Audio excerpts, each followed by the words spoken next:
The Transportation Advisory Committee meeting is called to order for Tuesday, April 17th, 2018. And Lisa, please call the roll. Okay, Mr. Anderson? Here. Mr. Jessic? Here. Mr. Lyman?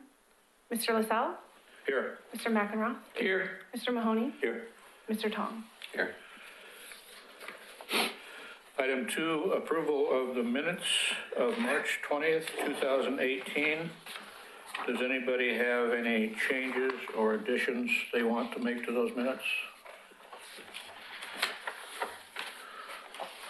Okay, all in favor say aye. Aye. Aye. None? Okay, those minutes are approved. Hey, Bob, one thing that I noticed in the minutes was I'd forgotten about was the bylaw revisions to be presented to the city commission. And so that probably, I'll put it on my, I don't have it on the agenda yet, but I'll probably try and get it on the agenda for either the last meeting in May or first meeting in June. Okay.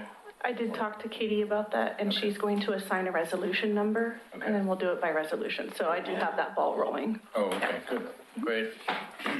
That'll be nice to get that done. Anybody else have anything for the agenda, changes or additions? Okay, citizen comments. Item 5, new business discussion items. Introduction of our new TAC member, Vance Tong. Welcome, Vance. Thank you. Glad to have you aboard. Your period will be March 21st, or excuse me, 3-year term, January 1st, 2018 to December 31st, 2020. And Unless he gets on the line. at that time, then you'll be able to make the decision where you want to stick around for some more time. I would like to have you give us just a 4 or 5 minute presentation on your background and maybe some of your interests. I'm native Oregonian, so I'm one of the few that's left, it seems like. Grew up in Portland, went to college at Oregon State University, studied journalism for 4 years, and did not graduate, and then went on to work as a reporter, editor, publisher, general manager, worked in the IT department for a while, in a variety of places, Washington, Idaho, Nevada, other parts of Oregon. Ended up, prior to moving to Oregon City, lived in Prineville, Oregon for 11 years. And during that time, I decided I was going to finish my degree. And so I did that. And of course, they didn't have a journalism program at Oregon State anymore. So I have a bachelor's of science in political science. Well, we saw it, why try? And so, you know, I've been working in community papers for a lot of years. It's really hard to be involved in a lot of certain groups because you're the person that's supposed to be reporting on them, so it's difficult to cross that bridge. So I was being the managing editor of the Portland Tribune. I don't live in Portland now, so I can work on Oregon City committees like this one. So I was really looking forward to that. And I enjoy these sorts of groups more than regular civic groups, I guess.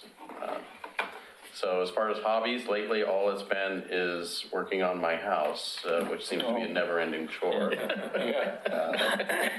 And when I'm not doing that, I enjoy playing golf, and I read a lot, and I brew beer at home. So. Okay, well, we're happy to have you aboard. You probably are like I am, where I feel like Home Depot should greet me with my own personal shopper. Sometimes. I keep getting the things that, you must be a contractor. No, I'm not. Good, well, we've got a real good group here. I'm sure you'll enjoy yourself. Good.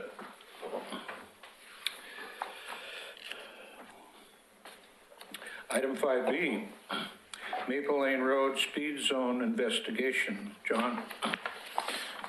So wanted to put this on the agenda because we have kind of committed to doing a little bit more communication with speed zone requests.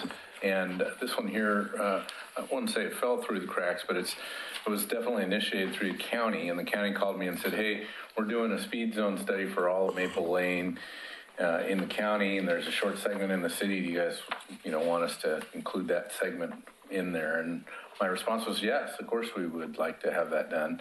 And not thinking about kind of the commitments that I made to make sure we bring the idea of speed studies back to the Transportation Advisory Committee. And then it was a few months later, and I got another call and said, hey, we got the results. I was like, oh, I never even took that to the TAC. So I'm bringing it to you now. Unfortunately, it's done. I think it went in the right direction, which is to reduce the speed in the city limits. So it's Maple Lane's currently posted at 45 miles an hour, and I don't know that we've changed the posting yet. Maybe Martin will know that. I didn't ask that question before the meeting, but I know Martin was working with the county to figure out getting signage improved along there. So in your packet, I'm not planning to go through it, but there's a pretty detailed report of what they did along that corridor. It's part of the county's safety evaluations of several corridors. So their intent is to try and slow folks down, provide better signage, do measures that help with some of these, especially these rural roads that have a lot of traffic on them and that are narrow. So I think it's all positive. For Oregon City, it means a reduction in speed from 45 to 40 along the stretch that's in the city, which really starts at Holly Lane, and it's kind of patchy. I don't know if you noticed in the report, but the city limits out there look pretty funky. They don't just follow a nice straight line. They kind of come in and out, in and out, and in and out. So there's lots of little pieces to that, but 40 miles an hour. So any questions? Do we put up any signs indicating a traffic change? No, you mean like intersection control? I wouldn't think we would. I guess I don't know, but maybe Martin would know. But typically we wouldn't for a speed zone change sign. Only thing that we were considering was on the entry and terminus for the zone is putting a new rider, and it basically is an orange 4x12 rider that sits atop the speed sign, and it says new on there. Those are pretty easily mountable. It's not required. We were considering it, and we'd only be responsible for our leg, and we'd have to get concurrency from the county to see if they're willing to do something similar on their end. It's pointless to do it for one. Sure, yeah. We've got many in that corridor. For us, we have one speed sign in that entire corridor. So that's all we have to change out. The rest of it is owned by the county. Do you know if any of those signs have been changed? They haven't yet. We were waiting for this Okay. to be heard before we talked to Matt. And we can get ours changed relatively quickly. I don't know when the county is going to do theirs, but we should do them all at the same time. Thanks. John? It's muted. It's on, Fred. Thank you. Will the results be available on the website? The speed order? Speed order? I'm trying to think which page we would put that on. We could do it as a news item, I suppose, on the Public Works front page news item? front page of the city's. I was just thinking about letting the people see what goes into getting a change done. Yeah. Can you look into that? Sure, yeah. Okay.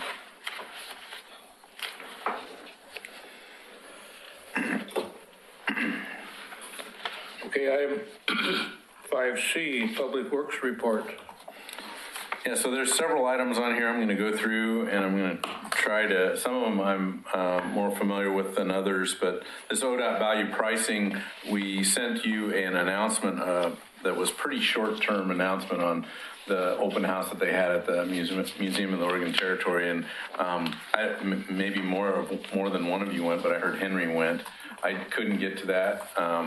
So ODOT is looking at what they call value pricing. It's basically the discussion of tolling on 205 and I-5 and some of those major corridors. So can you bring up that I really just kind of wanted to take you to the website, and I pulled down what information I could from the website just to make sure I understood a little bit about the conversation. It's definitely not a local conversation. This is a regional conversation, maybe even a state conversation, and federal conversation for that matter, because it's regulated. It's a federal regulation that guides value pricing and tolling. But is that going to come up, Lisa? Yep. Just has to warm up. Okay. So, Henry, you brought back some brochures. I don't know if there's the conversation still ongoing, although the local event has happened. I don't think they have another one planned, but there's, I think, 4 of them planned across the metro area. And The last one should have been today or yesterday, I think. oh, okay, so they have gone through most of those pretty quickly. But yeah, you go there and it's informal. You walk around and basically they explain the various options, and part of the feel you get is that, one, they're trying to figure out which one would be most acceptable to the public, and 2, I think they're also trying to figure out if the idea of value congestion pricing is acceptable to the public. And I did have a conversation with their event coordinator, if you will, and she offered to come and put on a brief presentation for us on this subject. Okay.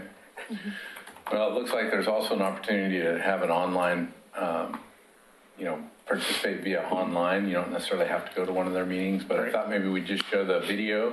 It's a good little video, and, make sure you knew where I just typed in ODOT and value pricing, and I got right to this page. So it's pretty well vetted page. It's got a lot of information on it, lots of opportunities to communicate with the project team, and a variety of informational videos. So a lot of it's on video, which I thought was great. So. There is one cravat that I think should be said too. It's my understanding that this is legislature driven and not ODOT driven. That's correct. It was mandated because of the transportation package that was passed, that they mandated that ODOT review tolling. It does not mandate that they implement tolling. It just means that they have to say, this is what we were thinking about. Essentially, if you make comments, it's good to remember that the Senate, that the legislature told them to do it. Yes. Why don't you go ahead and hit that play button? We'll watch that. And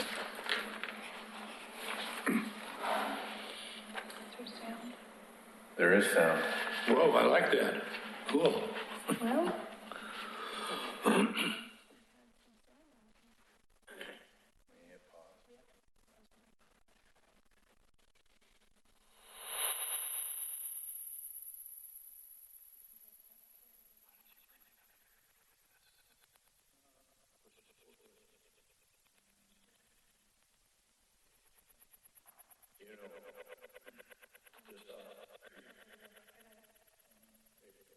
Just on a side note, John, if we get Major League Baseball important, it's going to make Eugene or... I was just going to talk about this after. We'll talk offline. It's going to be an impact you won't believe.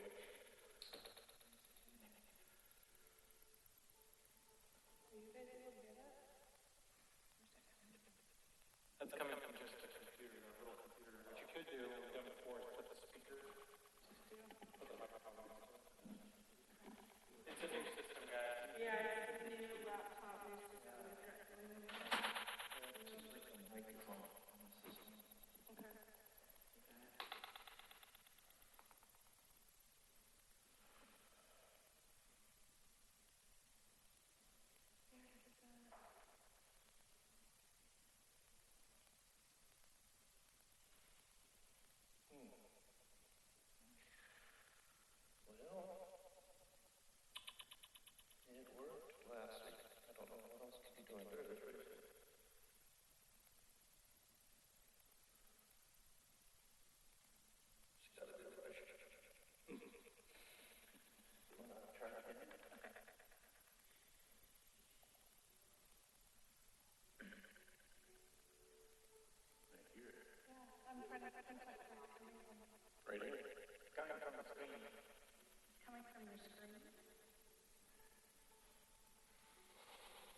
No, you're getting reverb now. Is one tool available to our region that can help manage congestion on Sorry. I-205.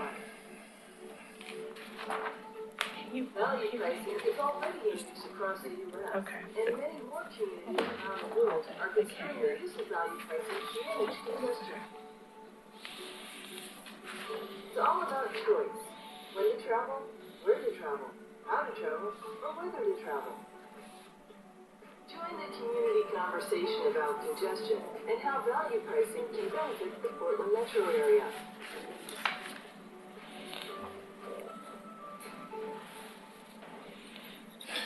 Well, I'm sorry about the volume there, but wow, now it's really getting.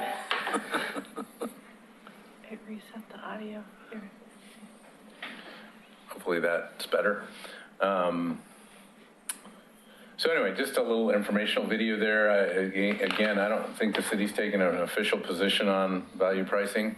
I've heard concerns from West Lynn, for instance, due to the thought that maybe people peel off a certain section of 205 and use some of the side streets. Yeah. I don't necessarily know that we have that concern in Oregon City, but I kind of understand that.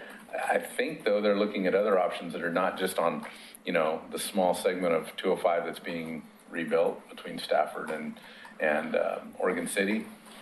I think they're looking, bigger at, the metro area and tolling across the metro area. So anyway, I think it's an interesting topic. I don't know if it's going to go anywhere. Given the fact that there was a direction by the legislature, I think they'll study it and report. And we're not going to have a lot of pull in that, I wouldn't think. It also, it looks like it has to go through a federal highway Yeah, process. yeah, pretty lengthy process with tolling. Maybe we'll be dead. But it would give us an opportunity to throw a pitch in for some extra crossings across one or both of the rivers just to ease that bottleneck. When I did bring up the stop and go traffic on 205 from Gladstone down across Abernathy, one of the people there did point out that that's being caused by the Abernathy Bridge itself, that excel decel lane for traffic coming on and whatnot. Mm-hmm. That there's too many cars wanting to use the left two lanes and they're not playing nice and letting people in and and that's stopping the traffic and causing the backups, which probably contributes to the backup that we're seeing at where Holcomb comes down and hits 213 on Redland Road. I'll tell you what, let's jump to the I-205 widening topic then, because we're kind of already dabbling in that anyway. So I've got another little presentation that I wanted to go through with you. This is a presentation that we saw as staff. ODOT brought it to us. We're thinking of having them come back and present before the city commission in a work session form. So I don't know that we'll have them here at TAC, but we'll definitely have them come to the city and start talking a little bit more. We're also talking to them about having more regular meetings with the city just because of some of the construction impacts that would occur on our side of the river. And so it was a good presentation. Again, I have a video on this project as well that they shared that doesn't have sound, so we'll be okay without the sound. But let's go through their presentation kind of quickly. And again, this is their presentation, not mine. I just eliminated some of the detailed slides that I didn't think were needed for tonight's discussion. So, so really, this is mostly about widening that bridge, but it's widening the entire corridor from Oregon City's 213 interchange. There's a little bit of work there through the Abernathy Bridge onto Stafford Road.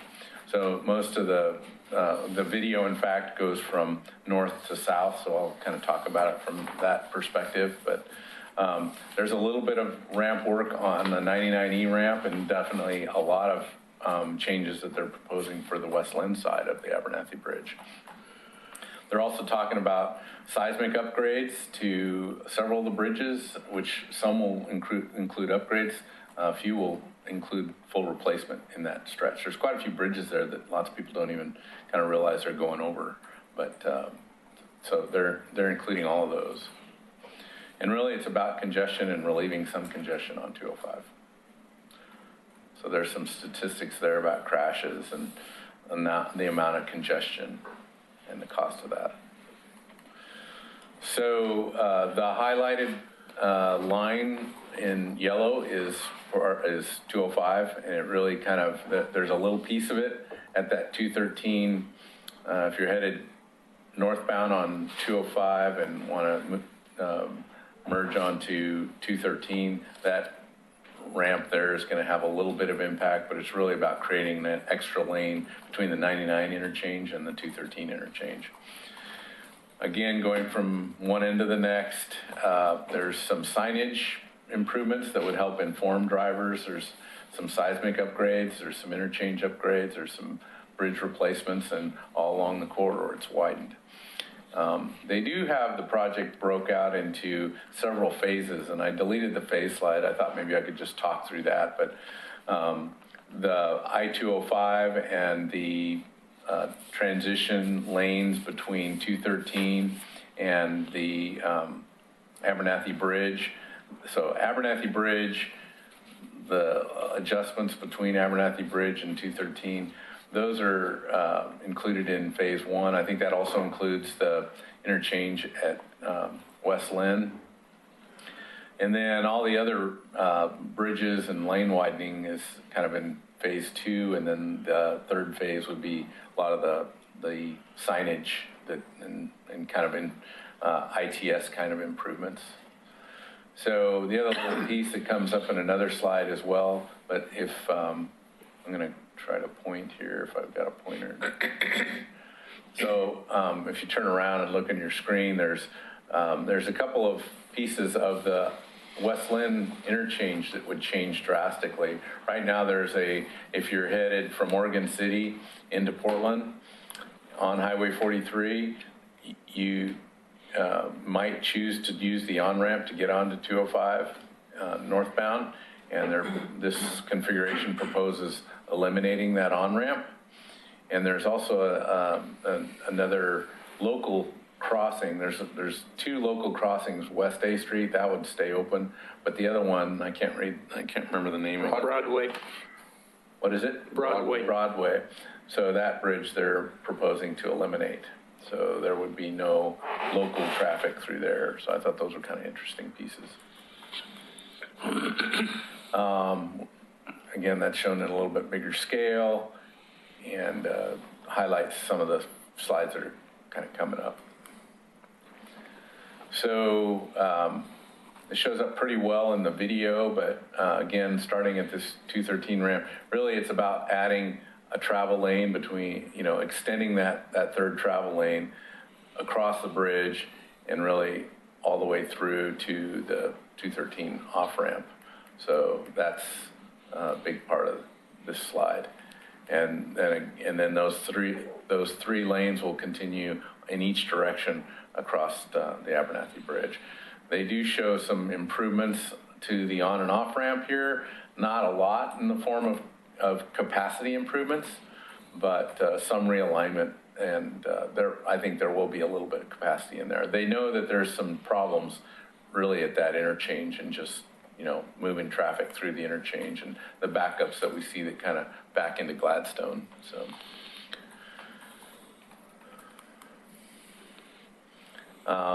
Again, this one's mostly just showing the additional lane on the Abernathy Bridge. One of the interesting pieces I thought was just the bridge supports themselves and some of the geology in the riverbed. In order to do that cost effectively and in a way that they can do that with, the least amount of disruption, is these are the existing narrower pier supports, and they'll be making those wider and spreading those out. So that should help with the constructability quite a bit. This is kind of the biggie. This is the concept that they're working on right now. I'm not sure how set they are with this concept, but it would include, this is on the Westland side of the river. So Highway 43, and then a roundabout there that would incorporate both the on and off ramp. And one of the points that was made that seems like a real one is we do see backups sometimes because of the problems that are happening at Main Street and Highway 43 as you cross over the Oregon City Westland Bridge. There's times at which we see backups that really kind of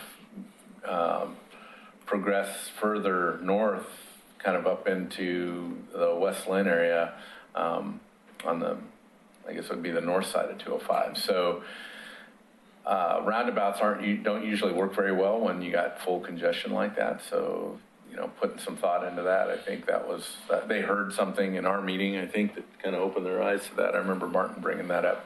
He uses it a lot more than I do at peak hour. But I have seen it backed up like that. It sounds like that happens quite often. But it's also got a lot of grade in this area. So roundabouts on a slope are a challenge. So, they're either going to have to find a way to handle that with, the roundabout grading or, build some retaining walls. I don't quite know how they have that figured out. It looks like they're proposing some sort of retaining wall. Or, Yeah. they would have to. They're pushing into that bank. You mean down on the side here? Yeah. Yeah, they definitely have to do it down here. Head trail. So the southbound traffic on 43, that's going to continue over the Arch Bridge, that looks like a real bump. That would mean you right would through either make the choice to get on the Yeah. freeway there, or you'd come around Yeah. and through, That looks which would be typical for a roundabout, right? If you're right. going through I it. don't know if roundabout doesn't seem like it's the right solution there. It's a tough solution right there. That's Yeah, not an easy yeah. intersection to have to manage. So again, I don't know if this is, this seemed very much concept level design. They definitely hadn't settled on this at all, and haven't heard the community feedback on the Westland side. But I think it's a viable option. It's just whether it's the only option or not. It's the only one they shared with us, though. Yeah, at the meeting, they were talking about it being about 18 months out from contract. So They are moving on a pretty tight timeline. That's Yeah. the other thing that I noticed, so. That's just contract for design, though. They were talking 5 years for construction and opening in 2025. We have a timeline slide too, so I'll go through that. Can we fire up that video? Again, there's no sound in this video, and we may have to slow it down, so let me drive that once you get it going. Maybe we can all hum. Halls of Montezuma?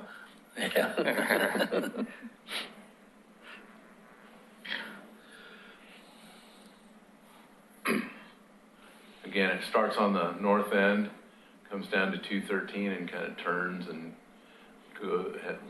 starts looking south. So we're looking southbound, passing by the cove on your right.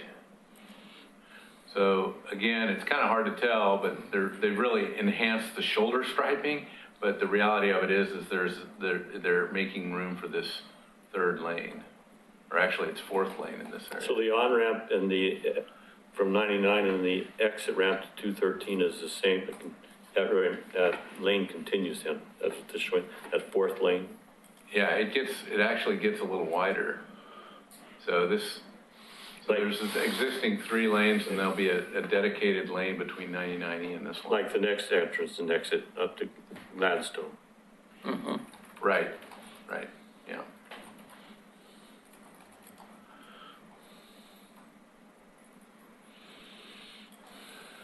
Again, this bridge would be updated for seismic, with regard to seismic concerns.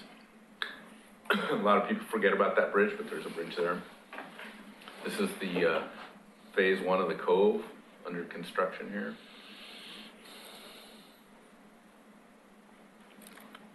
They're not showing much in this, but there are some improvements that I've seen with some of the alignments on these, just making them a little further out. I'm hoping we get a little more capacity out of that, because I think that's one of the problems that we see along 99E. Trying to empty this thing out right here, it gets problematic. And, you know, sometimes we get traffic trying to get off at 205 that gets hung up, so. So just to be clear, so if this was done on the Abernathy, you'd have 3 dedicated lanes each way? Right, yeah. Plus the transition lanes getting on and off. Sure.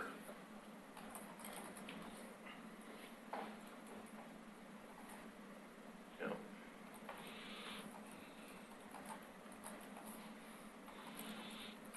So again, this concept shows that roundabout design and this transition to get on. It eliminates there's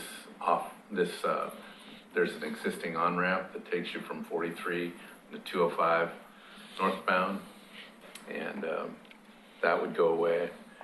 And this bridge crossing that used to exist here would go away. So only the West A Street Bridge would remain. I fail to see what a roundabout would do there.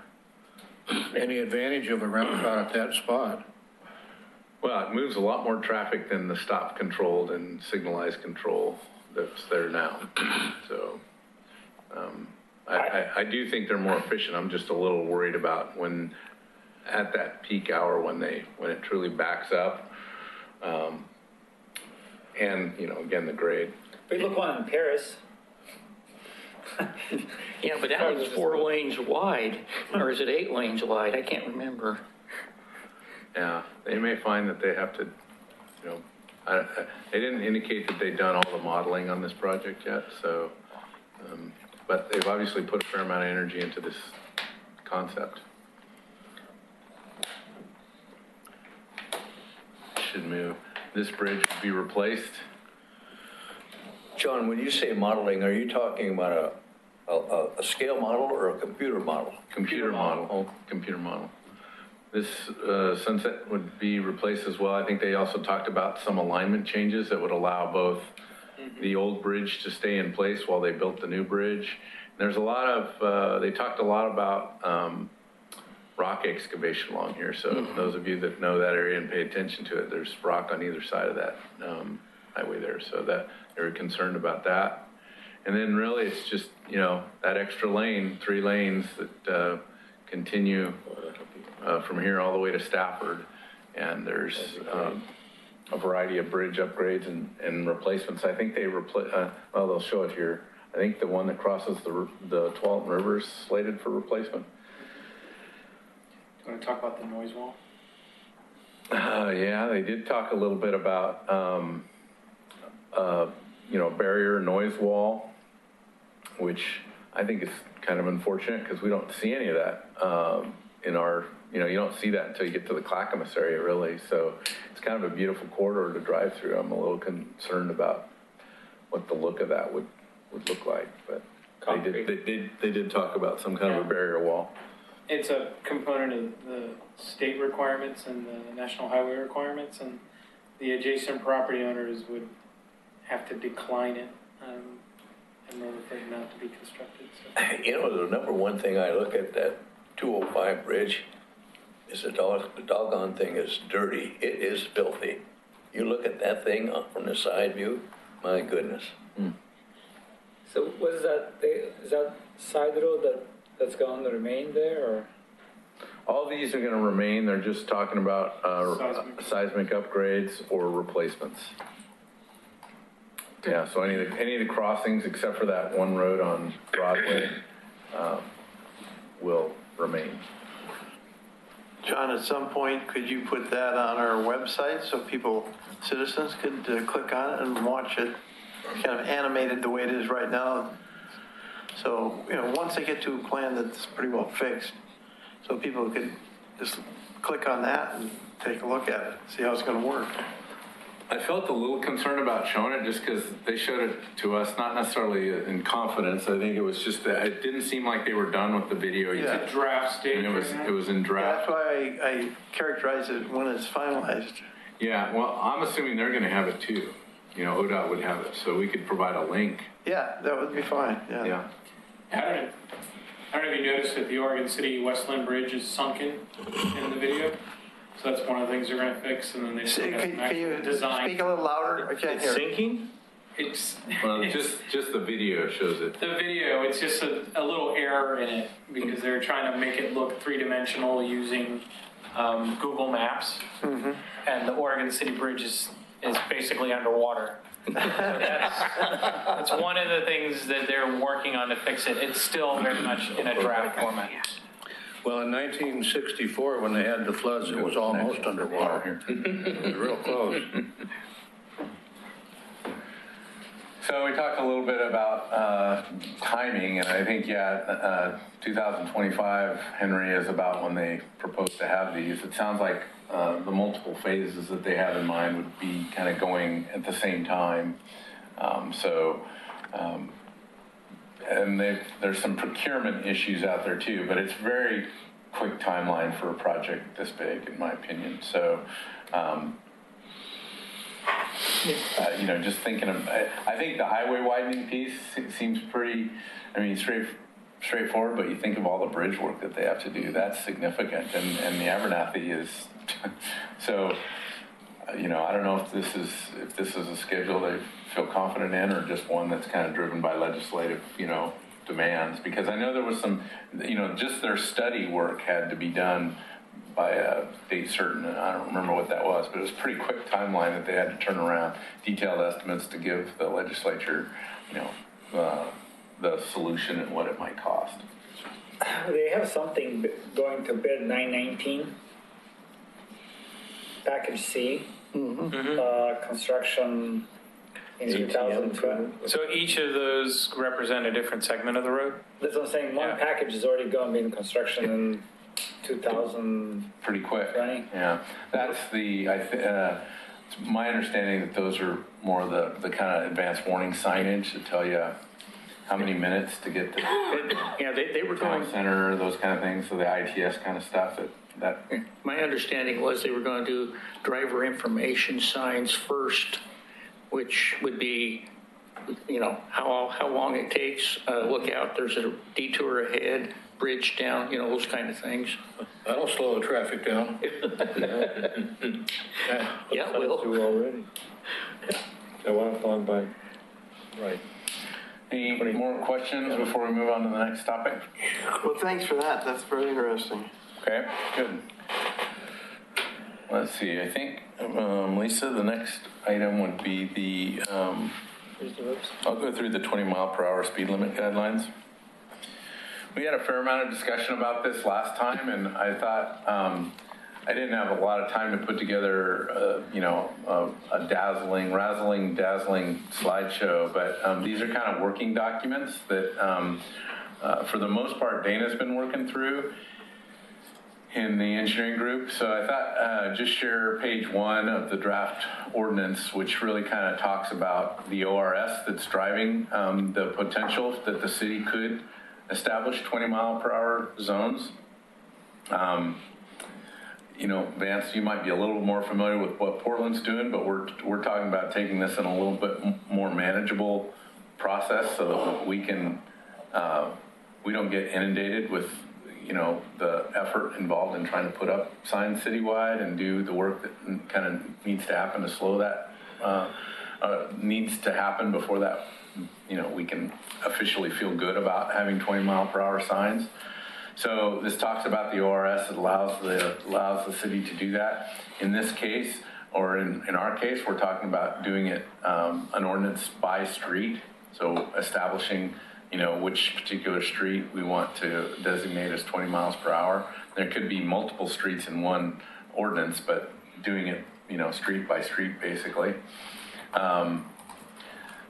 So we would identify that, and I'm going to show you some slides about how we're working through that. We've done a couple of audits, if you will, just internally to see what kind of things might come out of those audits, make sure we're asking ourselves the right question, get some consensus internally before we make a specific recommendation on a specific street.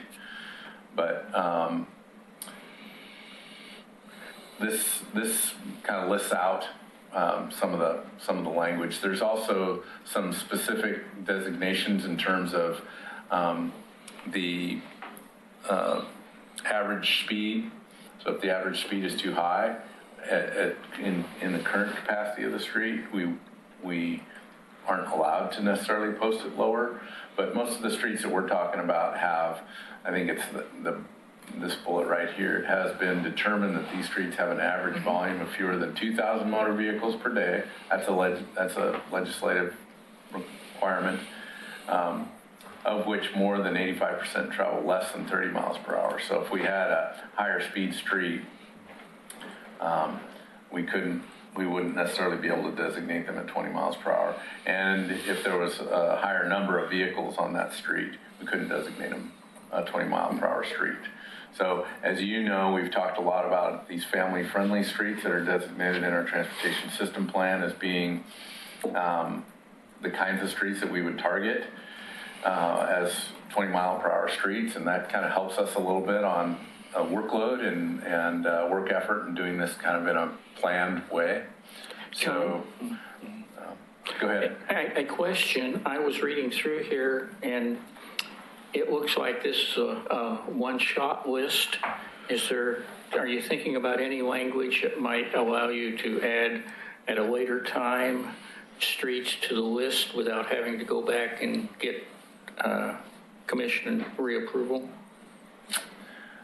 Well, it was our intent to do it, we may do multiple streets under one ordinance, but always go to the city commission with the recommendation to put a particular street on the list, rather than just a blanket citywide ordinance that said we can put them anywhere and at any time. So keep it a little more restrictive. I have a quick question. So are speed limits set by ordinance now in the city? Or is this taking them and putting them in an ordinance category, which requires a lot more legislation than administrative guidelines with ODOT putting speed limits on? Yeah, typically speed limits aren't set by ordinance. Yeah, typically they're set by design standard, but in this case it would be setting them below the standard, which is 25 miles per hour. So this is a special case. You see that as problematic or? So it's an exception to the design standards. It's an exception to the design standards. That's why you're going to the ordinance. Right. Yeah. Then the question of how much elasticity there is in terms of what gets listed. When you pass the ordinance, you have to have 100% of what you want listed, or can you phase it over? We can pass multiple ordinances. Yeah. So we could say we want to do these 10 streets this year and 10 more next year. Yeah. 10 more, New ordinance. every time. But you have to list, I guess, you have an exhibit that lists the streets you're doing. The way the ordinance is written, it actually points out the ORS that sets what the defined 25 mile an hour speed limit is for residential roads. What we're trying to target with this is what is the exception to the existing ORS. So we finished a road audit for 3 different roads, try to use those test cases, and then John's going to outline kind of the criteria that we've kind of developed based on that. But the intent was come at these with a plan where each year we'll do a review, see if there's some sections that we want to add, and then we'd update or revise the existing ordinance. So is the ordinance approach what Portland and other cities are using? Actually, what the state statute calls for. Yeah, it's my understanding that we could do a longer, more inclusive citywide approval that says we can do this anywhere we want to. We could write the ordinance that way, or we could take it more on a piecemeal approach, which is kind of the direction we're recommending. The difficulty, I think, when you go with this blanket approach is when you say all residential roads are 20 miles per hour, with the exception of the roads that are 2,000 ADT or greater, the general public isn't going to understand that. And then you have to go and start parsing out, well, which of the residential roads have 2,000 or more trips a day, and start culling those out. I think when you go through it and you're systematic and saying, we've reviewed these individual roads and they meet all of the criteria that we've set out, plus what the state statute sets out, it's much easier to control, and you don't have this discrepancy as, well, I thought it was 25, I thought it was 20, well, your ADTs are too high. You just start getting this bureaucratic back and forth. Yeah, and you'll see some of that play out in our, we did 3, but I'm showing you 2 of the audits that we kind of went through. I'll show those to you here in a minute. So you've seen this slide before. This talks about kind of some of the signage that we put in those family-friendly routes, just riders that sit either above or below the speed sign that identify them as family-friendly routes. And then just some of the pavement markings that we've been talking about, whether they be Sharrows, which everybody's pretty used to seeing, which is a bike legend with the kind of the chevron sign above it that indicates both bikes, and a driver needs to expect to share the road with the bicyclist. And then below there's another example of something that was presented in the, what was that? The Kenema pedestrian trail. Willamette, yeah, it was a pedestrian trail between Promenade and Kenema neighborhood, and this was kind of a symbol that they came up with. It's not necessarily the one that we've landed on, but it's an example. And then this map comes out of the transportation system plan, and those purple lines, the solid purple lines, were the family-friendly routes that were, quote, likely to be funded, and then the dotted lines were those in the TSP that were not likely to be funded. But we've, as you know, we've updated our transportation system plan and our SDCs recently, so we're feeling a lot more like we're in the capacity to be able to fund some of these projects. So we are kind of right now focused on the family-friendly streets. That's still our intent, rather than trying to look at just any street that comes to the table. We're also I guess the other piece to this is one of the problems we're finding is we don't have traffic count data on all these streets. We get traffic count data every 3 years. A lot of these family-friendly routes don't have enough traffic on them to really have warranted, traffic counts. So we may find ourselves having to go out and get more traffic data. Pretty small map here, but we looked at Woodlawn. So again, Woodlawn is the street connector. It really connects Barker and Warner Parrott. It's a straight through street. It's got really good sight. You can, see almost from one end to the other. And these are some of the things. This was what we used, and there was 4 of us, Martin and Matt and Dana and I. We hopped in a rig and went out and kind of looked at these sites. And Dana was able to pull down a lot of other, like the ADT that we had, and if we had a traffic count, what the 85th percentile speed was in this corridor. This is one that at the end of the day, we kind of came to the conclusion, man, the traffic counts aren't that high. It doesn't, there's not a lot of pedestrian activity there. There might be some safety improvements we could do along there, but really probably doesn't lend itself well to going to the effort of trying to make it, slower than what it's currently marked. And we don't, I guess the other point is we don't have a lot of clamoring from the neighborhood on the street, but it's a family-friendly route. So I think we should be able to make those kind of judgment calls and get, maybe your recommendations as well before we actually, designate it as something that we should post as 20 miles per hour. So just for my benefit, what precipitated this whole looking at lowering the speed limits to 20? Was it, neighborhoods complaining about traffic, or? What you'll find in this group is that's, if we get anybody in the audience, that's the one thing that we typically hear a fair amount about is, neighborhood speeding. Sometimes it's on roadways that would never qualify for the 20 mile per hour speed limits.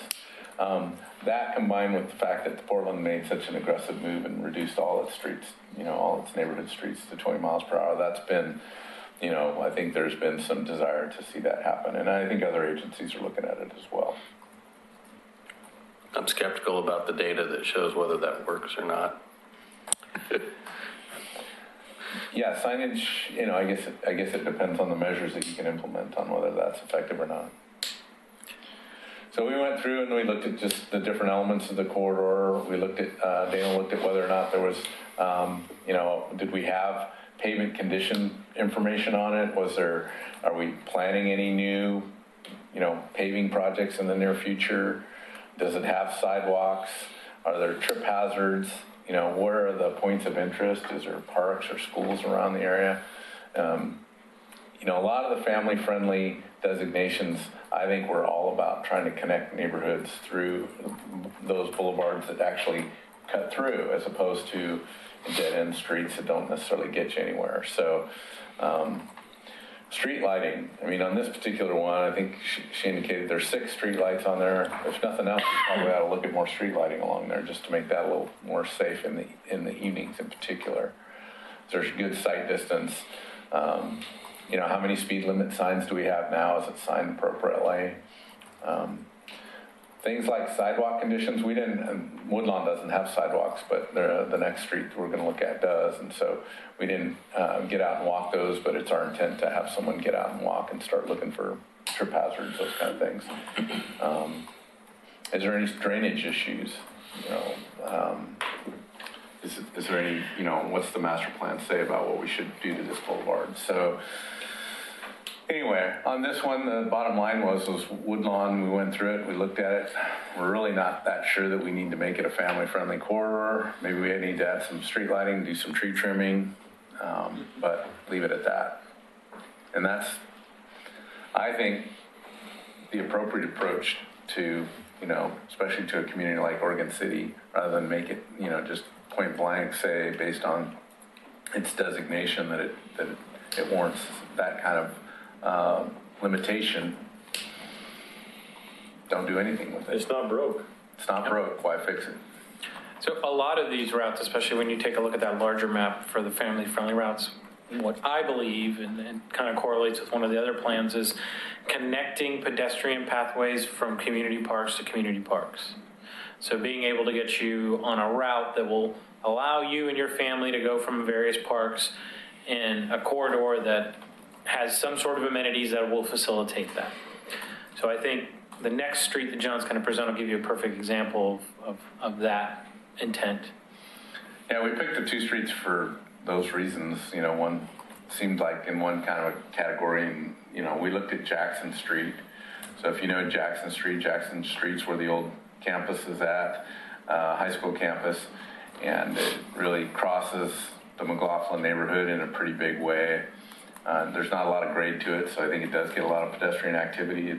I shouldn't say that. There's segments of it that have a lot of grade, but it kind of seems like one of the flatter streets in the McLaughlin neighborhood, if you will. Over till you get past the swimming pool. Right. And I guess that's the other thing. There's lots of points of interest along that stretch, whether it be the 5th Street corridor, the 7th Street corridor, the pool, the old stadium, all those things, the park at the end. So there's a lot of things that we looked at, and we also have, Matt's got a slurry seal project planned along there. So we looked at pretty much all those other factors that we looked at on Woodlawn.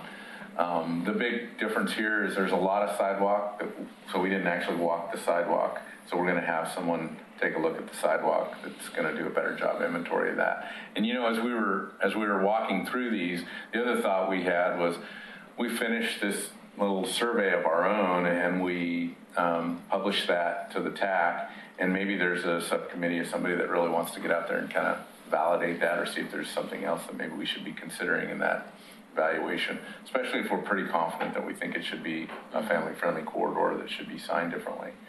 Definitely open to that. So if that's kind of what you would like to see, we could incorporate that. We don't have to do it that way. We're not necessarily assigning you a bunch of pedestrian walking and inventories, but might help add some validity, because, most people don't trust us make those kind of decisions. Huh? So, in this one here, we thought adding some additional crosswalks on some of the legs would make, striped crosswalks would make some sense. Installation of speed signs more like every couple of blocks as people turn off the major boulevards. If we're going to post it as 20 miles per hour, we probably ought to post it near 5th, near 7th, near 9th, near 12th, all those different crossing streets. Definitely, add there's not enough room for bike lanes necessarily, so there's on-street parking along there, so adding lots of sharrows would be important. And then one thing that didn't show up here that Dana found was one of the recommendations in the plan was to put a pedestrian activated crosswalk at 7th there, so kind of like what we have down at Singer Hill Cafe in the library, something that can be head button activated and would flash. So we think those kind of improvements make a lot of sense. So this one here definitely lends itself well to that designation, and it might be one of the first ones we recommend we take on. You've got sidewalk almost for the entire corridor, and because of the recent projects that we've finished in that corridor, three of the segments, or one of the segments is at a PCI 75, two of the longer segments are at 100% because we've totally reconstructed them. They all have brand new ADA ramps, and then the one segment that still needs work and some ADA upgrades is between 7th and 5th.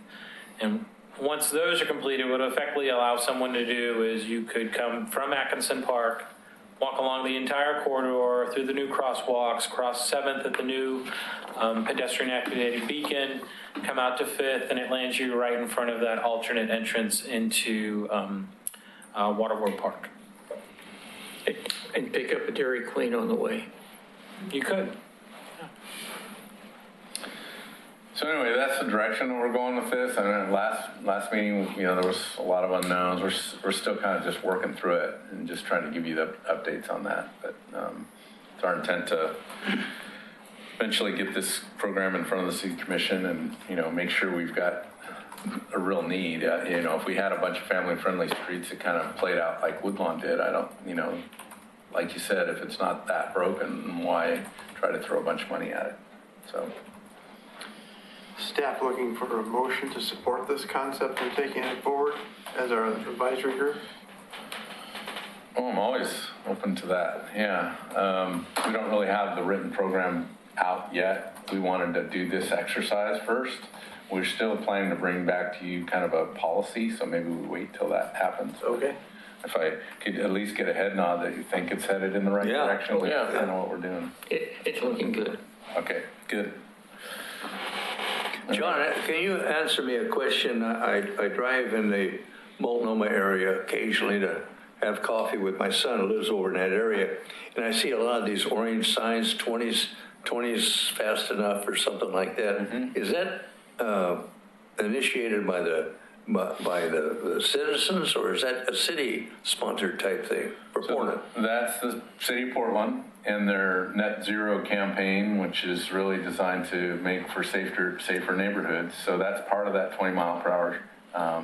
And they're putting these signs on their property. Yeah, they're more like the for sale signs or garage sale signs, right? They've got the little metal frame that the plastic sign that sticks in the lawn. Yeah, they're everywhere. I was over there over the weekend. That has an impact. Yeah, it really does. And sometimes the bad guy is the guy that lives in the neighborhood. It's not somebody outside the neighborhood passing through that is driving erratically, and. Yeah, it's as much about a campaign as it is about signage. They have a City of Portland it's a real campaign. Yeah. I mean, they've got signs on buses talking about Vision Zero. Well, that's really what it's going to take, is everybody gets behind the program and buys into it, Yeah. So. Well, I'd still like to see our little Drive Safe Oregon City campaign kind of, you know, married up with this program as well. So maybe we produce some of those similar kind of signs with our own, you know, with the campaign that we came up with last year. Or, has it been 2 years now? 2 years. Okay, if we're done with that, we'll go to just a quick alternate mobility. Can you pull up the alternate mobility one? Click this one.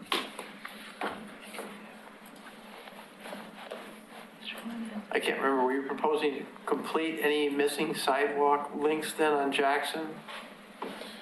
My recollect is we don't have any missing sidewalk links, but we would have repairs, I'm sure. Okay. And the repairs, because, you know, our policy is the sidewalk repairs are the adjacent property owner's responsibility. It'd be more of a notification that we were kind of making improvements to the corridor, and the expectation would they do the same to their sidewalk, and if there's a trip hazard or a problem with it.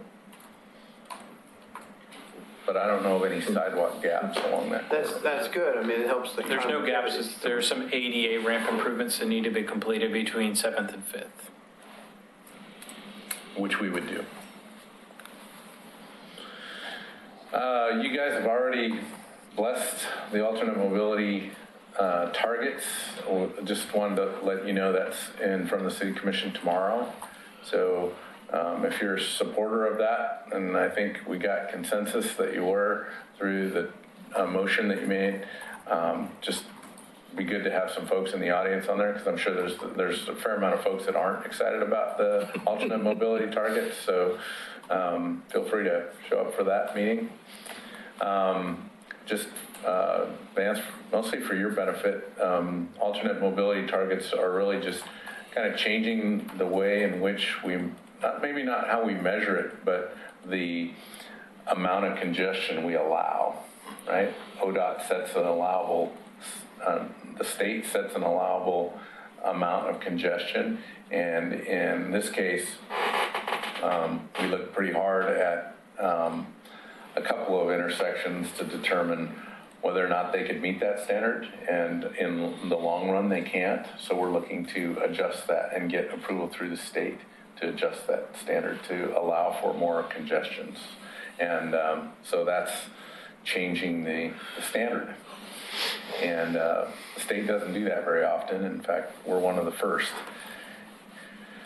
They are looking at a regional solution to this because we're not the only one with congestion problems. But the focus has been on 213. This intersection shows Redland Road, but the main focus has been on Beaver Creek Road and Beaver Creek and 213. This one was identified as well because of some of the development associated with, or future development associated with Park Place neighborhood, which is just kind of east of this slide here. So we included Redland Road in the study, but we ended up eliminating it because through discussions with ODOT, they felt like there was enough regional transportation planning associated with this project here, which would add a third lane through that intersection, that even though it wasn't exactly clear how that would get paid for, it was on a regional transportation plan as a likely to, or as a strategic project, which means they think it'll get funded, they just don't know how or when. So since it was on that list, they said it's not a project that you need to ask the Oregon Transportation Commission for a new standard for congestion on. So that's that Redland Road project. The reason why it's kind of a hot topic is because the community that lives out on Holcomb Boulevard really is concerned about that not being in the study. I guess the good news is it's still a listed project as opposed to what we have on the Beaver Creek Road end, which is, there's a project there, but it's not the project that a lot of people think is needed, which is more of a grade separated interchange. So we're going to continue to pursue funding for this. You know, we got to find the right grant package that would make sense for us to apply and be competitive with, but we're going to continue to pursue a Redland Road fix. You know, when it comes to Beaver Creek Road and 213, it's kind of been a bit of a balancing act, so nobody's really happy with the end result there. We're providing some capacity, we're providing some safety improvements. We've got a limited funding that we're collecting through our SDCs. We want growth to happen out there. We want jobs to happen out there. So it's trying to serve a lot of people, and in the process, there may be some delays, and especially those people outside the city are most frustrated with the fact that the city of Oregon City isn't willing to spend $50 million on an interchange project. So, You might be able to add to the traffic just isn't local, not just countywide, but statewide. yeah, it's a state facility, right? Yeah. So we're compromising here, clearly. We're adding some safety improvements. We're proposing to add a congestion standard that is a little bit higher than what we allow, or what we have today, which would allow for more congestion. And in the process, we're going to be able to move forward with the Beaver Creek Concept Plan, which is really an important plan for employment and housing. So what's the level of service there? Currently, Well, it's a V over C ratio, if you remember, but if you go back to the level of service standard, there's times at which it fails. okay. There's lots of traffic movements through that intersection too, so it's not all the movements fail, but there's really that, if you're in the morning, we see that right turn from Beaver Creek onto 213 stacks up quite a bit ways up Beaver Creek Road. And sometimes in the evenings, getting off at 213, heading towards the high school on Beaver Creek Road, that can be a problem. And then also, that other left turn as you're coming down Beaver Creek Road from say the county facilities, that end of town, and moving northbound on 213. Those are all big movements that tend to have problems during congestion hours. John, I'm interested in that bullet point number 2 there. No development in the Beaver Creek Concept Plan as we cannot adopt zoning. That's an interesting concept, so to speak. That who says we can't? Yeah, the state. The state. The state. Yeah. Right. Well, in my experience, that's the first time that they've ever sort of laid down a hammer on us, using zoning as a means to control the city's land use decisions. I mean, where's the legal justification for that? I don't understand that. Well, it's the transportation planning rule that kind of prohibits us from violating a standard. And that's why we're looking for a new standard. And the way that they have to control that is through our land use process. So right now, until we have an adopted standard, no zoning changes can happen out in that corridor until we deal with this issue. I'm not the attorney in the room, and definitely not the land use attorney. I don't necessarily know, but my sense is it's legal, or we wouldn't be in the situation that we're in. And what grinds me a little bit is when the county said that they weren't evaluating the Beaver Creek 213 in their zone requests and their planning decisions out on 213. So they don't give a rip. Well, I don't know about that, but they're definitely saying because it's in the city limits, the city should plan for that. And they plan for everything outside the city. Yeah, but they don't evaluate on our standards according to what I heard at that meeting. Yeah. So if we don't, we struggle to do any development out in that area. And some would be pretty happy with that solution because they're not interested in growth or new opportunities out there. But we think that's pretty important. What's the likelihood of this being adopted? Well, it went through Planning Commission and has been approved at the Planning Commission. It's going to the City Commission, and they're a lot more supportive of new development. So I think they're gonna approve it, and it's gonna go to the State, state. but it's being approved at the state level. Well, all we know is the feedback we're getting from state staff that they think they've given us a lot of direction on where to set that standard. Okay. They're trying to it's a newer thing for the state act, or not the act, but the Transportation Commission. So they've done some of these, mostly in coastal or communities where they get a lot of influx in demand during high season times, along the coast, for instance, Mount Hood, those kind of areas where, the peak season for those and tourist season, they kind of go off the charts, right? Their traffic loads, Sandy, for instance. But not too many in the metro area.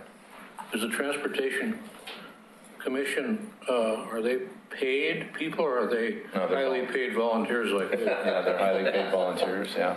And they're statewide, so a lot of them don't even live in our region. They get pizza. Again, I put this slide in here because I just keep wanting to point out, this is similar to what I showed you on Holcomb and Redland when I did the presentation on Park Place. This is at Beaver Creek in 213. We are hearing a lot of public outcry, mostly from folks outside the city wanting, again, the city to commit to spending a lot of its dollars on this interchange. When in reality, this was at 8 o'clock in the morning, just before 8 o'clock in the morning, 7 o'clock in the morning, just trying to get some times when you'd think there'd be major backups on that intersection. It's really not there, and I just think to me, a lot of it's just folks who maybe have been here for a long time and, aren't Well, that was aren't my used to question. dealing with traffic. I mean, I'm compared to all of you, I'm pretty new to the area, and I've heard this nonstop since I moved here, and even people I work with say, oh gosh, you've got to go through that interchange, and I keep waiting for the traffic to be bad, to be honest. So I guess I'm not there seeing as the problem that people say it is yet. And I drove, I have sometimes meeting at the Clark and Muscatine, and I go down to 213 and head out to where I live, and I mean, there's those dual lanes. I mean, you're there typically. I mean, I don't think you have to wait one light maybe. Yeah. Occasionally you may have to wait two, but. I mean, this study looks at build out, so, if the Beaver Creek concept plan were to develop, congestion's gonna be higher, but it's not, and I think with the improvements that we're proposing, it's a responsible use of public funds to do the kind of things that we're talking about. To spend $50 million at this interchange when the needs for transportation across the region are so much higher. I understand the state's position on this. I do. So, with regard to the zoning change that we can't make until we get the intersection improved, it seems like you're getting a lot of, you're stopping the growth there because you don't want more congestion, but you're allowing growth in the cities south of town, suburban growth if you want to call that, to keep feeding in to the system. So you take one little spot and say, okay, we'll block development there, but development's occurring all over, feeding the system. It's inconsistent, it seems, ironic. I would agree with that, yeah. Just for grins, I mean, if money were no object, what would be the solution here? Well, that was part of the study as well. We looked at several options, and there was a variety of grade separated options that were very, very expensive, over $50 million. Because of that location, you're right at the edge of Newell Canyon. There's a lot of slide potential. There's not much room to grow, if you will, with new lanes. It's not like the 205 corridor where you can smack in another lane. This one's much more challenging because of the development on the other corner and canyon on the opposing corner. So, yeah, we looked at that. There was a solution that's not even been done in Oregon called indirect lefts. The Kittleson and Associates was the consultant who helped us through this. That's very interesting, the indirect left. Yeah, the indirect left was kind of an interesting solution, which kind of I won't try to explain it, but it's in the study. So yeah, we looked at several other options. They implemented it at the A1A casino up in Washington. If you're interested, you can just bring it up in Google Maps. Oh, it's kind of like we're at 99E. Again, our recommendations haven't changed from what what you folks supported before. I won't go through those.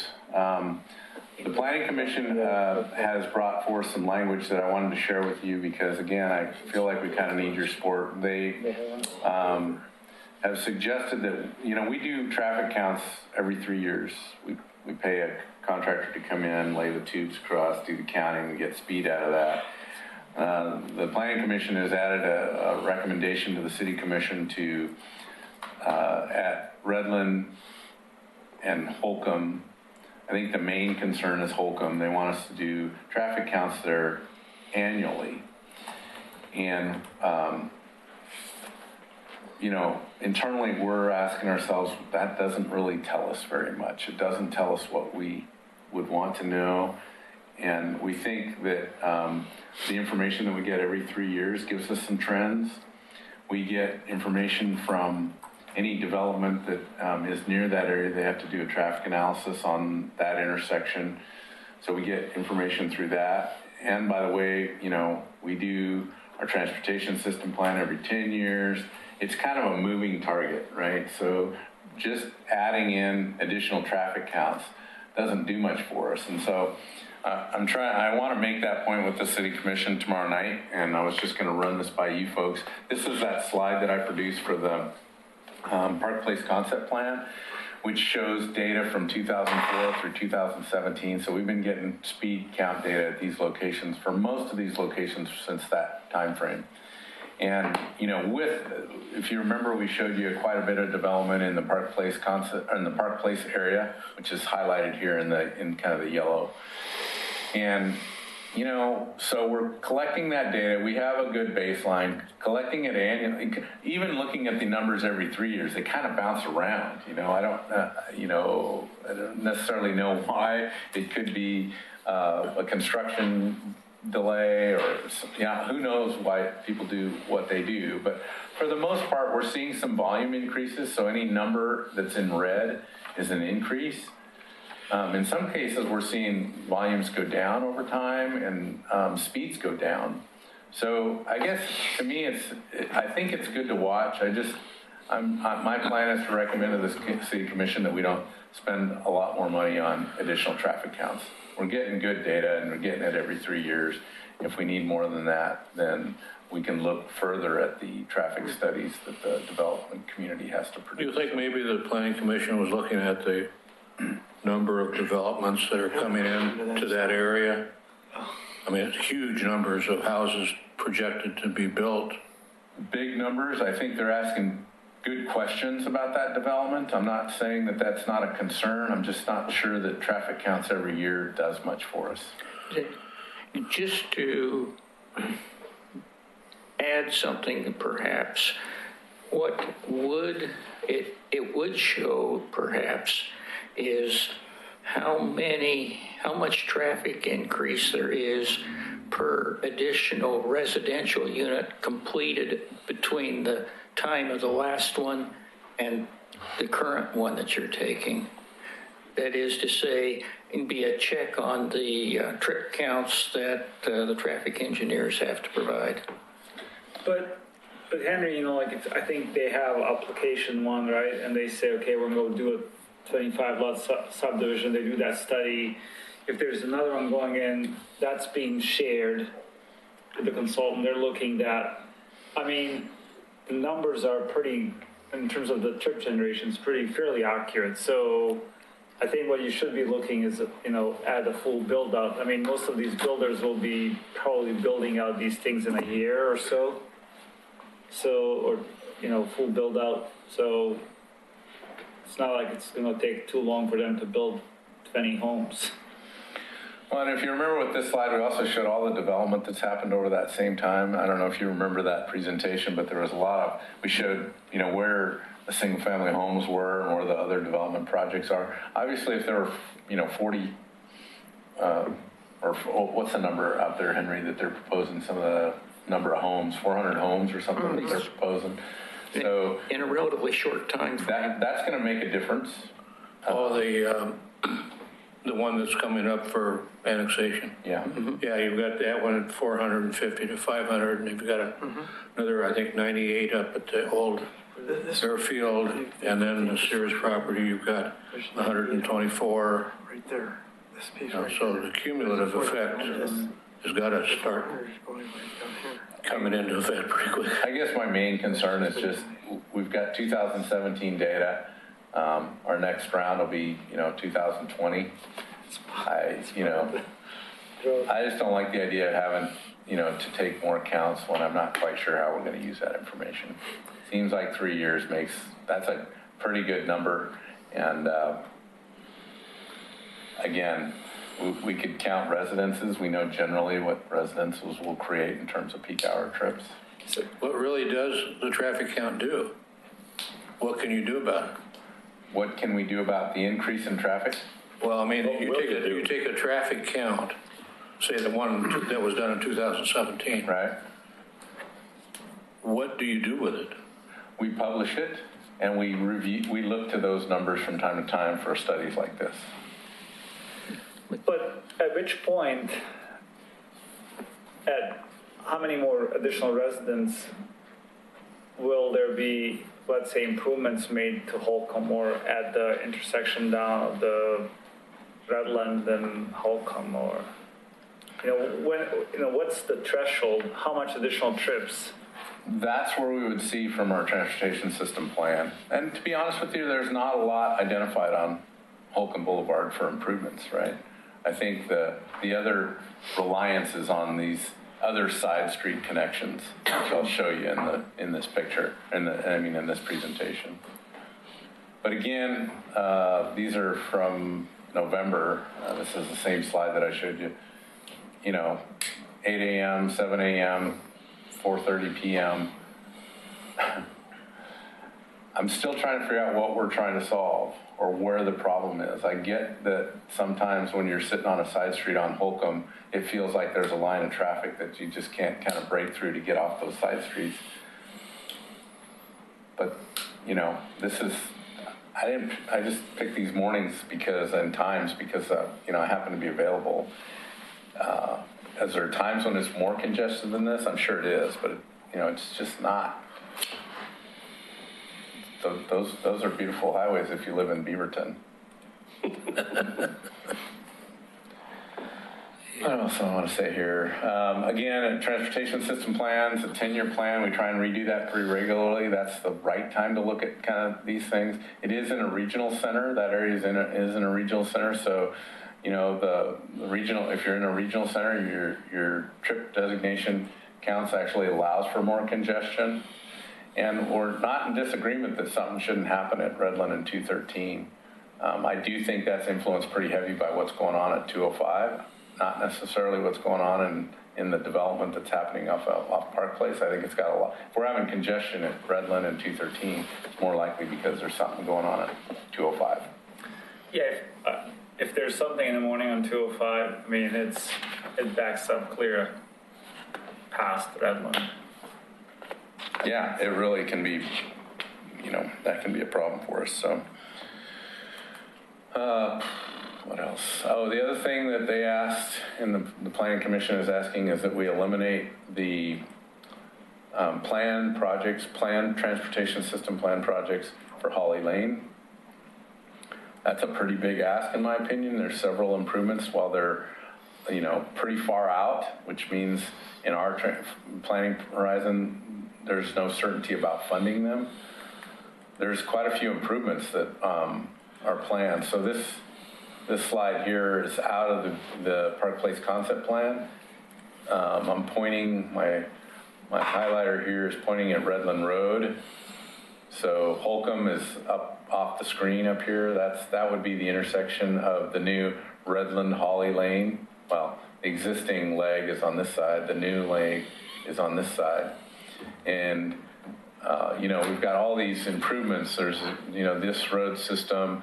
There's the old high school, or the old school sits right out here. Or not the old school, I should call it that. Ogden School is sitting right here. So, you know, coming off of that area where all that growth is planned are these side streets. And John, you came in and asked me about it the other day, and just what's the likelihood of some of those? I would say they're in our concept plan areas. Are they going to be expensive to build? I suspect they are. But, you know, Holly Lane is a key component to that. You wouldn't just say, hey, we've got all this planned development, but because the folks that live out there now aren't interested in seeing, you know,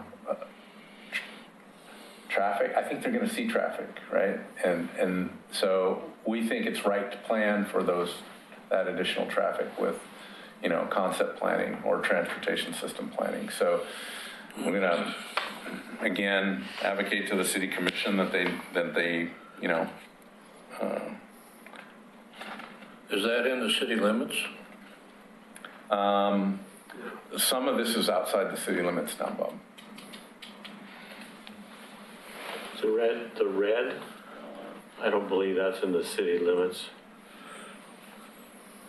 I'd have to look at the city limit map, but I'm pretty certain that most of the Holly Lane stuff right now is outside the city limits. Yep. In fact, most of Redland is outside the city limits right now. I guess the other concern was that Holly Lane is in a landslide-prone area, and that's true. There's areas that have some landslide. This map is taken from our geologic hazard areas, and so the orange and yellow represent kind of historic slide areas, and some of the deep ravines. Newell Canyon comes through here. Those of you that are familiar with Newell Canyon. This line right here that I'm pointing at, that's 213 right now. And I've always kind of wondered, well, you know, they seem to put that right in the middle of the slide plane, which some would advocate was a mistake. I'm guessing maybe the state felt like that was the one place where they could get a highway without a bunch of land acquisition. I'm not really sure. I always wondered why they didn't put it where Holly Lane is. Because they put it there for road infill. Say that again? They put it there for road infill. Road infill, when the yeah. slides come in down 213, it just gives it more height. I don't know. But Holly Lane is sitting up here. There's places where it's more likely to see slide activity. And, you know, anything we would do up there in terms of widening would be, have to consider that. But, you know, I guess I just don't see that as a limiting factor. It's a concern, it's a design consideration, but it's not necessarily a limiting factor for why we shouldn't plan for a better Holly Lane. John, I have a quick question. So by including that in the plan, the transportation plan, does that then have an impact on the SDCs for transportation because it shows funding needs? Right. I don't remember the dollar amount for those projects, but the intent is if it's in the transportation system plan, there's a factor in there that's figured in for collection of SDCs, and our SDCs would, you know, be impacted by that. So the risk is, let's just say this wasn't going to be developed at all for 30 years. For that whole 30-year period, we're collecting a surcharge on the STCs that are in areas that are going to be developed to carry this because we're talking about road improvements here. Right. And so it could be a big decision to keep it in if, in fact, this wasn't going to develop. I'm not saying that's the case, but there's an implication for that. Just like there'd be implication if we took those projects out and it did develop. Right? So it goes either way. Yes, it could go either way. Could go either way. We could over-collect and not develop out there, or remove the projects and under-collect and have it develop. So or have it not develop and not pay. That's the win-win. True. That could happen. Who knows what can happen. Right. So what's the city's commission position on this thing? Or you're...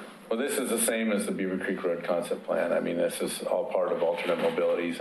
Whether they're going to accept the planning commission's requests or not, I don't know. But just wanted you to know, because you supported the alternate mobility study, but there's some outlying conditions that came down from the planning commission that kind of add to that decision. So wanted to share that with you. Any questions?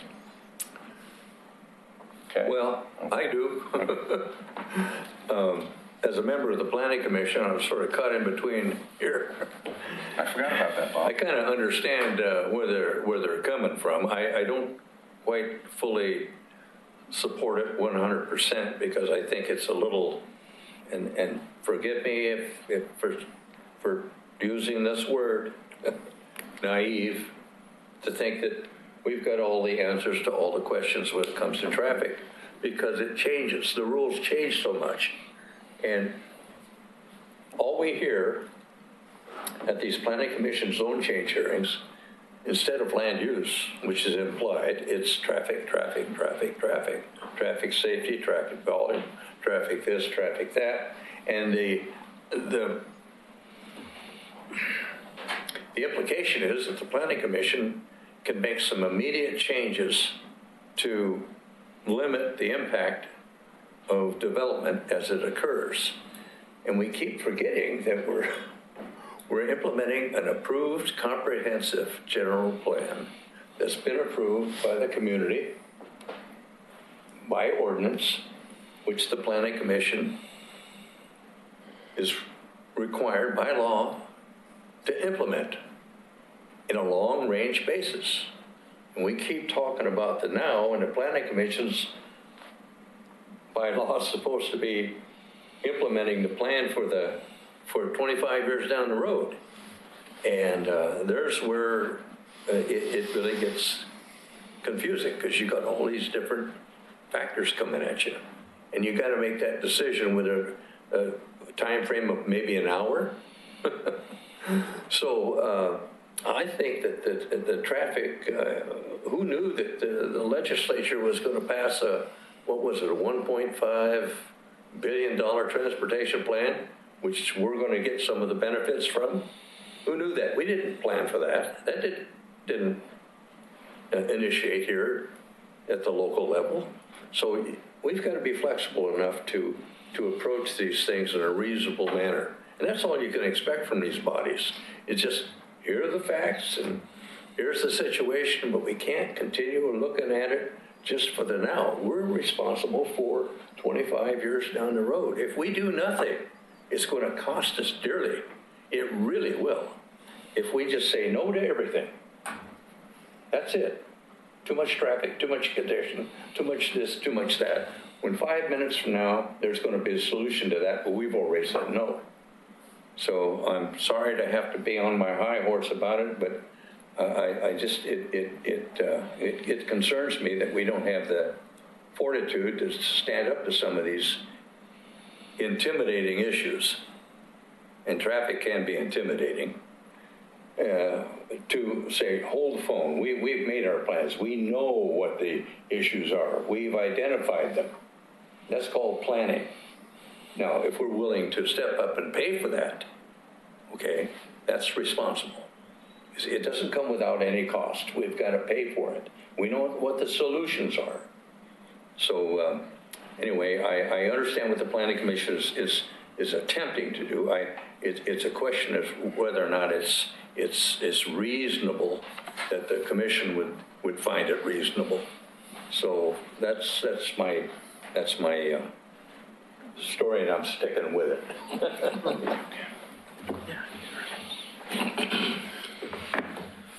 Okay, so there's one more item, and I'm just going to keep it really quick here, just on transportation SDC update. So Commission adopted the transportation SDCs as proposed, so they went up. I'm not quite remembering the dollar amount, but for single-family residents, well, maybe you can pull up that just so I can give them the right number. Yeah, it should be, there's a web page. I think you have handouts on your counter in your office over there. I do. Thanks. Scroll down a little bit more.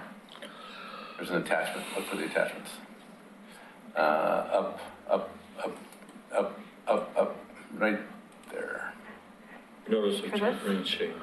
Right here? Yep, I think you shared this with us last time. I did. We committed when we adopted these that we would use as many opportunities as we can to get that word out that we've adopted these and they're effective July 1. So for a single family home, the change is going from $9,524 per single family residence to $10,512, and that's the transportation STC. So I just, for one, wanted to share with you that we've got a pretty detailed website on this topic, and the effective date is July 1.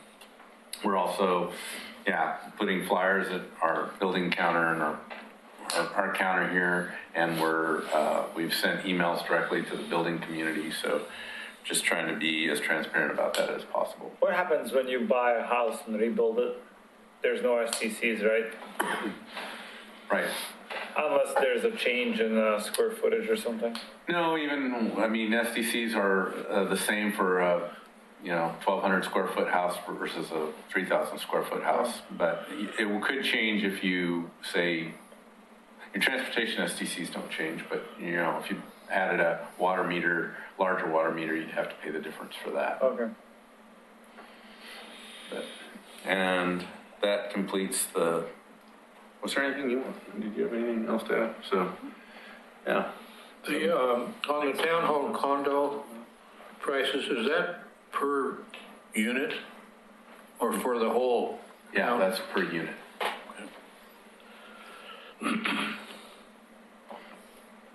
Okay.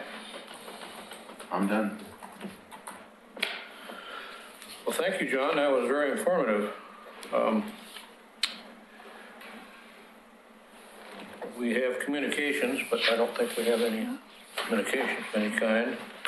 So future agenda items, I'll step right in here, and I went over to the North Clackamas School District today to find out what I could about their Safe Routes to School program. And I received this documentation which shows exactly how to organize a Safe Routes to School, to include what kind of personnel to have in it, what kind of research to do, what kind of on-the-ground tramping around you need to do to get the information you need to put it together. And then it also included all the forms that would be necessary to get it done effectively. And they included in this, which they gave me, the completed Safe Routes to School program for their Whitcomb Elementary School. Very, very interesting. Now, we've got our 20-mile-an-hour speed thing going, which immediately reminded me of this because it's some of the same kind of questions that are answered. Do we want to pursue the Safe Routes to Schools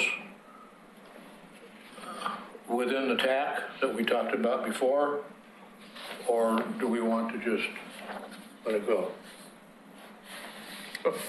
From my viewpoint, it sounds like to me that there's not a lot of difference between family-friendly routes and safe routes to school. It's simply where I'm going. Mm-hmm. Well, remember, for the most part, Safe Routes to School, there's a component of capital projects, right, where you're slowing traffic down, you're building sidewalks. It's mostly, though, about educational programs to get families to walk their kids to school and do the kind of things that, people used to do.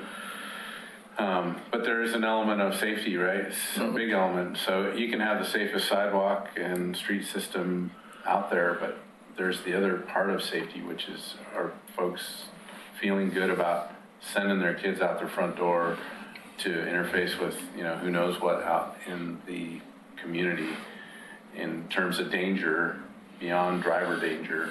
And so that's been the bigger hurdle to overcome, I think. But so a lot of it's about education and trying to get volunteers to, create these human bus kind of things, or stations where kids walk by and they've got an adult there that can kind of oversee them from block to block.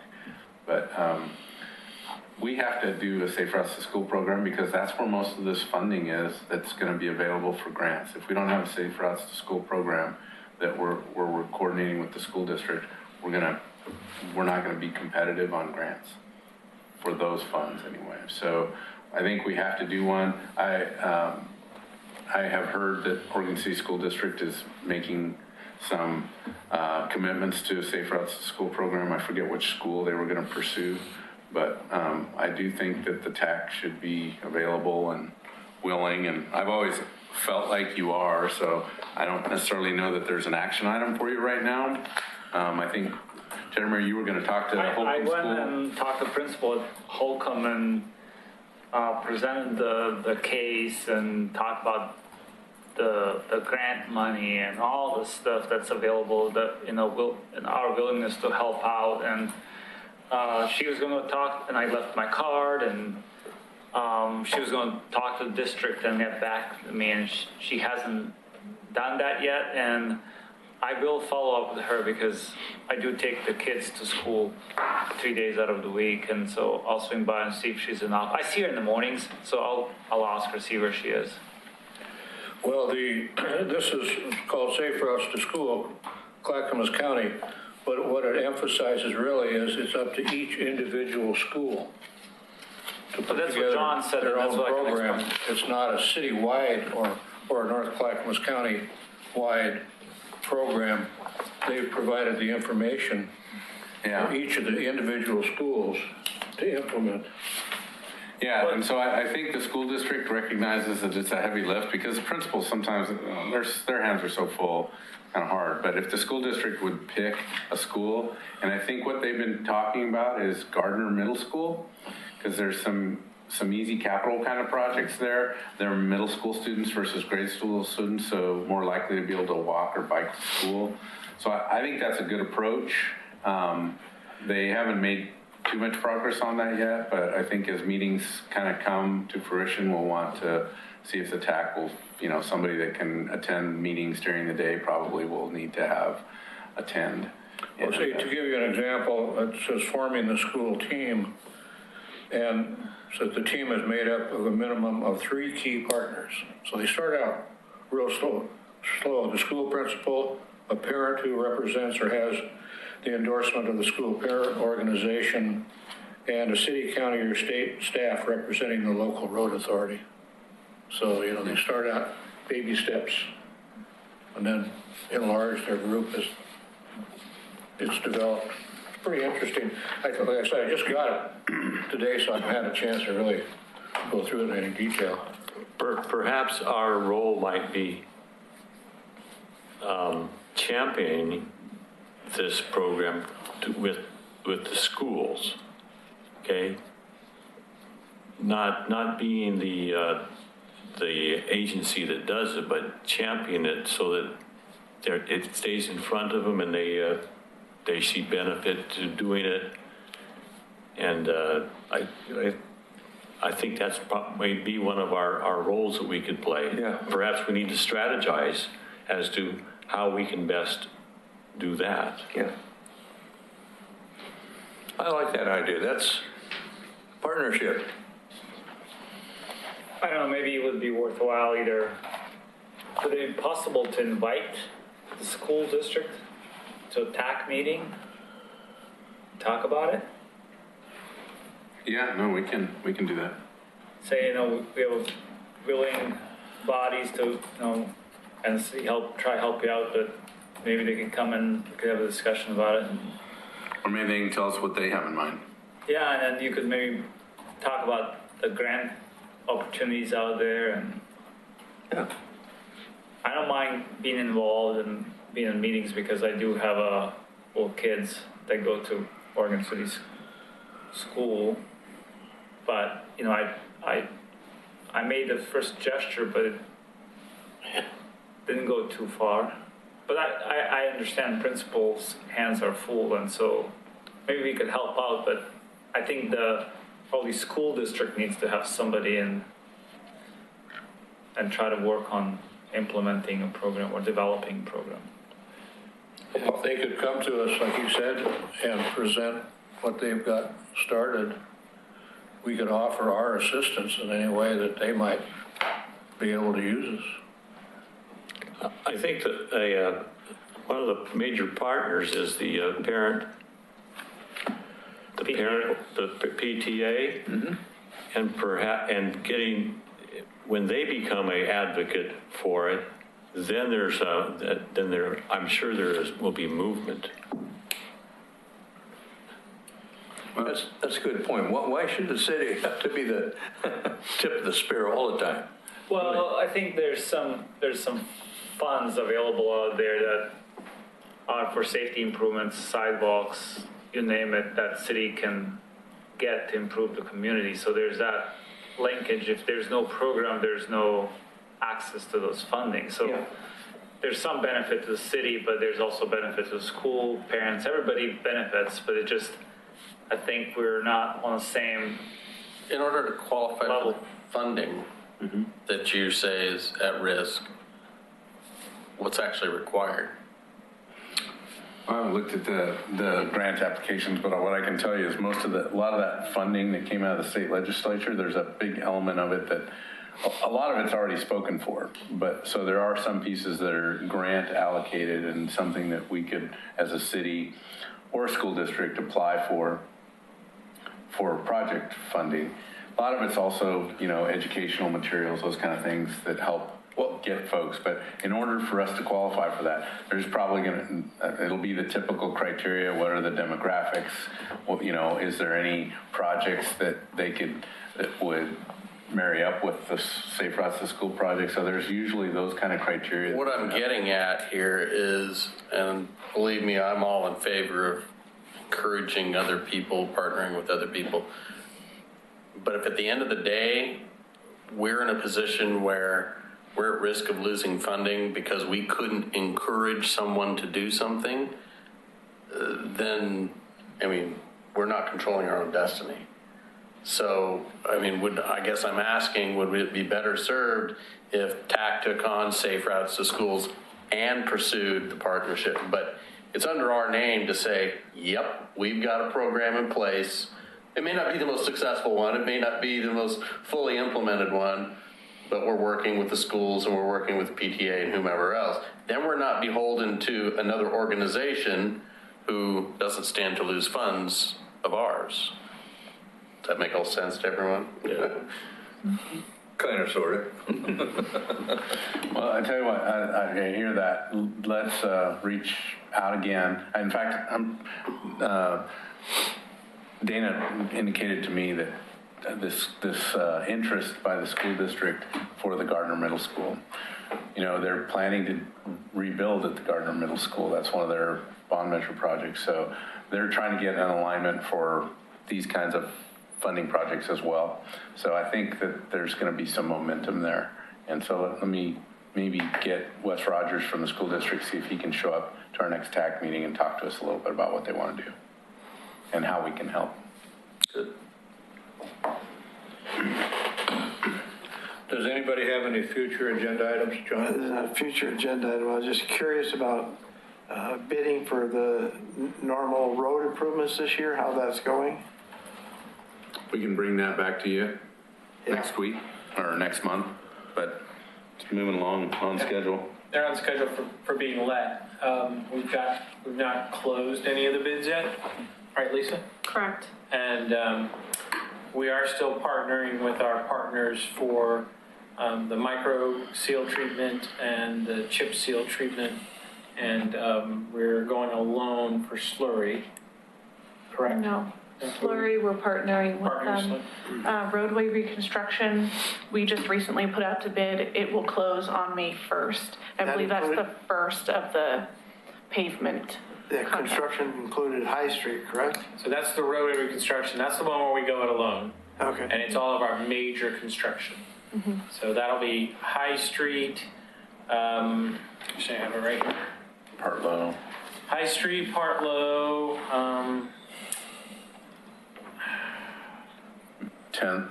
yeah. Just kind of curious because we talked about the fact that there's a lot of money out there, there's a lot of projects underway, so some projects have to, where cities are seeing the bids going up, so. Right.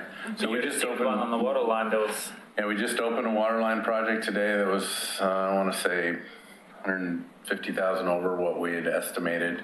We opened a stormwater project that was quite high for this, the project size. That, so yeah, we're seeing high bids, put it that way. I don't know, I don't remember the specific figures. We may see that with our pavement projects as well. But we're right on track with our usual timing for bidding those.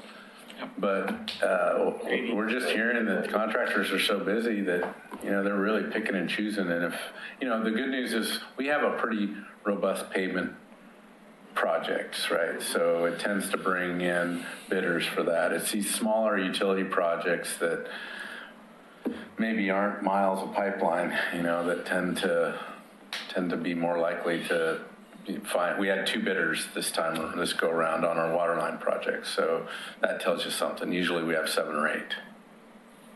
John, are there ever people that submit bids that you really, by reputation, don't want to do business with? Well, we've had a few of those. I don't know if you want to answer that on the record. Normally not, though. Normally not. And if it's a really complicated project, we usually ask for bidder pre-qualifications. But I don't think we've had, you know, there's a lot of good contractors out there. Okay. You know, that's true. You know, with this market, will there be, you know, more startups? Probably. You know, we have a pretty solid contract, though. So if they can't perform, we've got, you know, some options there that usually cost us something to get there. But you know, I can only recall one project in the 5 years I've been here where we've had to go to liquidated damages. But most of all, and especially even with the bids we've gotten this season, we get the same recurring contractors, and typically we like the work that they do. They like working for us, and we build that good relationship with them. Yeah. So for our major roads project, the same contractor's done the last 2 years, and we've already been told they plan on submitting a bid for this year. We've got a great relationship with them. They know what our expectations are, and we know what their capabilities are, which typically leads for success when the project's being constructed. Thank you. but it's still probably going to cost more. Yeah. Anything else from anybody? I do. One other thing I'll add to that. So in the newsletter, the city's printed trail news. So this year we paid again to have a color insert that shows all the city's projects with a kind of a description of what those are. So that's out there. I've been going to neighborhood meetings sharing that as well.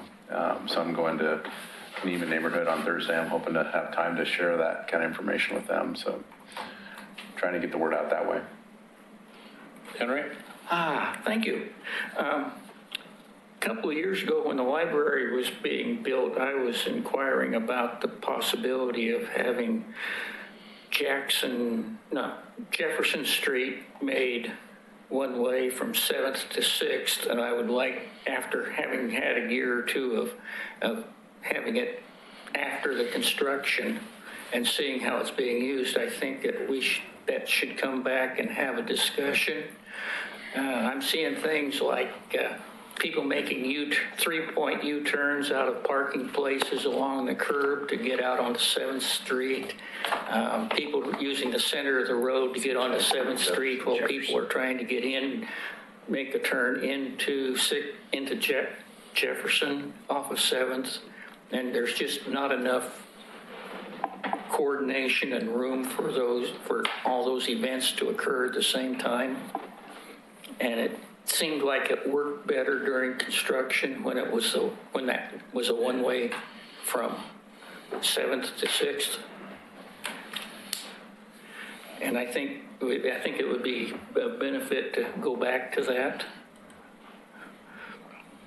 with the doctor's office there and with the preschool in the next block. Okay. Anybody else? This meeting is adjourned. And we've got 3 minutes to spare. Cool.